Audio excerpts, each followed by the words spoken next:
안녕하십니까. 네, 오늘 이 새벽에 함께 나눌 말씀은 누가복음 17장 1절부터 4절입니다. 네, 말씀을 함께 읽도록 하겠습니다. 예수께서 제자들에게 이르시되 실족하게 하는 것이 없을 수는 없으나 그렇게 하게 하는 자에게는 화로다. 그가 이 작은 자 중에 하나를 실족하게 할진대 차라리 연자맷돌이 그 목에 매어 바다에 던져지는 것이 나으니라. 너희는 스스로 조심하라. 만일 내 형제가 죄를 범하거든 경고하고 회개하거든 용서하라. 만일 하루에 7번이라도 내게 죄를 짓고 7번 내게 돌아와 내가 회개하노라 하거든 너는 용서하라 하시더라. 아멘. 네, 오늘은 용서 그 이전에 라는 제목으로 함께 말씀을 나누고자 합니다. 네, 지금 오키나와 평화 기행 중이라서 누가복음 말씀 중에 또 우리 평화와 관련된, 샬롬과 관련된 말씀을 함께 나누고자 합니다. 기독교에서 중요한 덕목 중 하나가 용서입니다. 우리는 용서하라, 또 용서해야 한다, 이런 말을 많이 듣고 또 많이 합니다. 그리고 그 이유는 사실 명확관화합니다. 우리가 하나님으로부터 용서를 받은 그런 사람들이기 때문입니다. 그것도 우리가 아직 죄인 되었을 때, 우리가 아직 원수 되었을 때에 그리스도께서 우리를 위하여 죽으심으로 그 용서가 이루어졌습니다. 말 그대로 우리는 은혜로 용서를 받았습니다. 그렇기 때문에 오늘 말씀 4절에서도 우리에게 용서하라 라고 말씀하고 있습니다. 그 용서의 정도가 만일 하루에 7번이라도 내게 죄를 짓고 7번이라도 죄를 짓고 죄를 짓는다 해도 용서해야 한다고 하죠. 마태복음에서는 심지어 7번씩 70번이라도 용서해야 한다고 합니다. 그런데 우리가 이 용서에 대해서 생각할 때 간과해서는 안 되는 것이 있습니다. 3절과 4절에 용서하라는 말씀 바로 앞에 어떤 말이 붙어 있나요?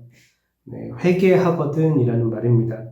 물론 4절에서 하루에 7번 죄를 짓고 7번 와서 회개한다는 게 이게 진짜 회개인가? 진정 회개한 사람인가? 이런 의문이 들지만 이건 이제 7번이라는 거는 강조하기 위해서 이제 좀 과장된 설정이라고 할 수 있습니다.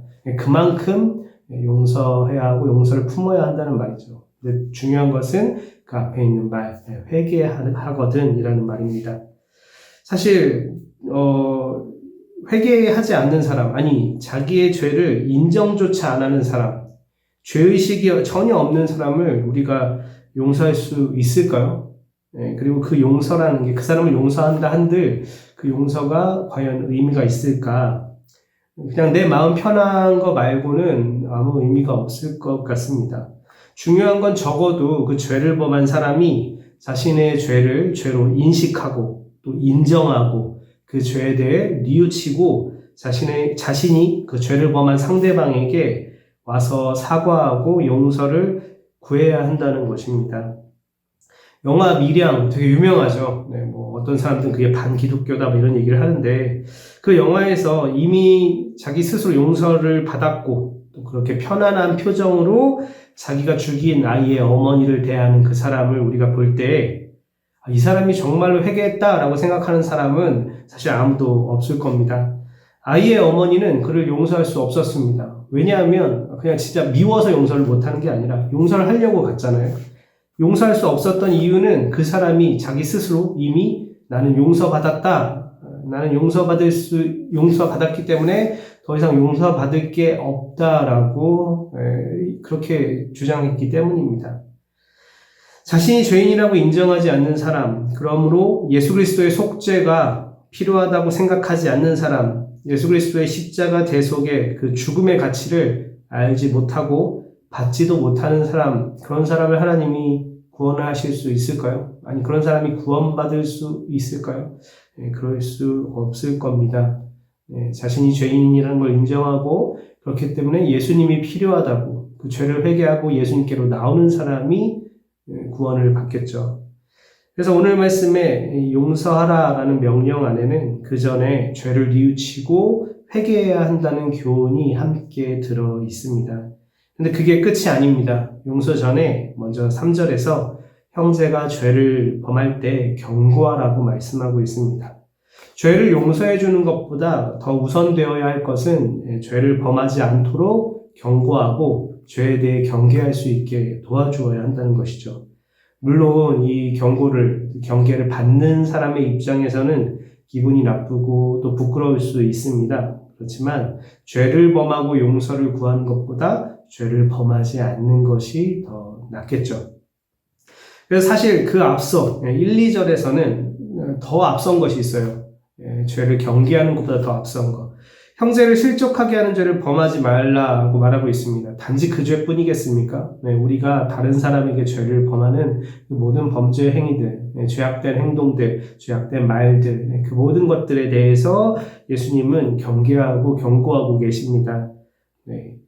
죄가 얼마나 무거운지 다른 사람을 낙심케 하고 올무에 빠지게 하는 사람, 실족하게 하는 사람은 차라리 연자맷돌을 목에 걸고 바다에 던져지는 것이 낫다고 하실 정도로 그만큼 죄라는 것이 무겁다라는 것이죠.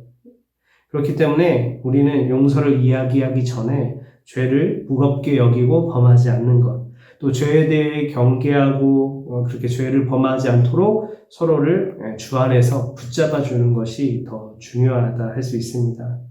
종종 죄를 이렇게 범해서 다른 사람에게 피해를 준 다음에 오히려 적반하장으로 왜 용서하지 않느냐고. 주님께서 우리에게 용서하라고 하지 않으셨냐. 그러니까 당신이 먼저 용서하라. 이런 식으로 말하는 경우를 봅니다. 심지어 주변에 있는 제3자들이, 다른 사람들이 그 가해자, 죄를 범한 사람에 대해서 뭔가 책망하고 징계하고 처벌하고 이걸 하기보다는 오히려 피해를 당한 사람에게 먼저 용서를 막 강요하고 용서하지 못하는 것을 정죄하는 그런 모습들도 종종 봅니다. 대체로 사실 힘을 가진 쪽과 그 힘든 자들의 편에 서 있는 사람들이 그렇게 행하죠. 근데 그건 주님의 뜻을 따르는 것이 아니라, 이 용서라는 말씀에 순종하는 것이 아니라 오히려 죄를 범하지 말라고 하는 우리 죄를 위해 죽으신 주님을 모독하고 대적하는 것이라 할 수 있습니다. 그렇기 때문에 오늘 우리 이 말씀을 보면서 용서 분명해야죠. 하지만 그 이전에 우리는 죄를 경계해야 합니다. 스스로를 살펴야 하고 주 안에서 부르심을 입은 형제 자매들이 서로가 서로를 이렇게 경계해 주어야 합니다.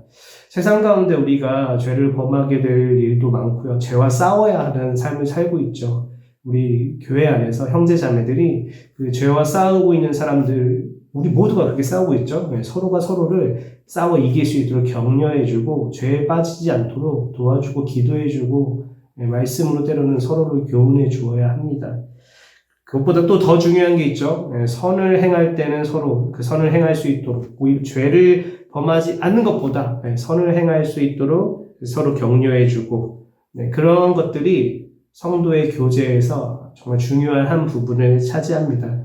우리가 주일날 모여서 대화를 나눌 때에도 그냥 아무 의미 없는, 의미가 아예 없진 않지만 그냥 일상의 이야기들이나 사회 이야기 이런 것도 할 수 있지만 내가 어떻게 치열하게 죄와 싸우고 있는지, 또 그 죄를 이기기 위해서 기도 요청을 하고, 또 여러 가지 어려운 문제들 서로 격려하고 그렇게 세워줄 수 있는, 교훈해줄 수 있는 그런 믿음의 공동체가 되길 소망합니다. 그렇게 할 때 우리가 죄 용서하기 이전에 앞서서 죄와 격렬하게 싸우면서 서로 선을 격려해주고 서로 세워줄 때 우리 안에서부터 주님이 주시는 평화, 샬롬이 있을 줄로 믿습니다. 우리 용서해야 합니다. 근데 용서하기 전에 서로 죄를 범하지 않도록 경계해주고 붙들어 주어야 합니다. 그리고 나 자신을 돌아보아서 죄를 범하지 않도록 스스로를 또한 말씀으로 경계해야 할 줄로 믿습니다. 그래서 사실 용서받을 일이 없는 게 가장 좋겠죠. 그러나 또한 우리 연약함 때문에 죄를 범할 때에는 주님이 말씀하신 대로 또 우리가 받은 은혜대로 죄를 용서해 줄 수 있는, 그래서 우리 공동체 안에서부터 주님의 평화가 이루어지는 우리 교회, 우리 군산영화교회 되기를 주님의 이름으로 축복하며 소망합니다. 기도하겠습니다. 하나님, 저희가 죄를 용서하라는 말, 그 교훈을 정말 많이 듣습니다. 그런데 그보다 그에 앞서서 서로 죄를 범하지 않도록 서로를 경계해주고 또 서로를 주의 말씀으로 세워줄 수 있는 저희들 되게 하여 주시옵소서. 또한 그보다 앞서 더 나 자신부터 죄를 범하지 않도록 용서받을 일을 만들지 않도록 하고 오히려 선을 행하는 저희들 되게 하여 주시옵소서. 우리 믿음의 공동체 안에서 서로 믿음의 교제를 나눌 때 그렇게 죄와 치열하게 싸우고 있는 서로를 격려해주고 또 때로는 죄를 범하지 않도록 경계해주고 그렇게 서로를 붙들고 세워주는, 그래서 우리 안에 주님의 샬롬이 넘치는 우리 믿음의 공동체, 우리 군산영광교회 되게 하여 주시옵소서. 감사드리며 우리 주 예수 그리스도의 이름으로 기도합니다. 아멘.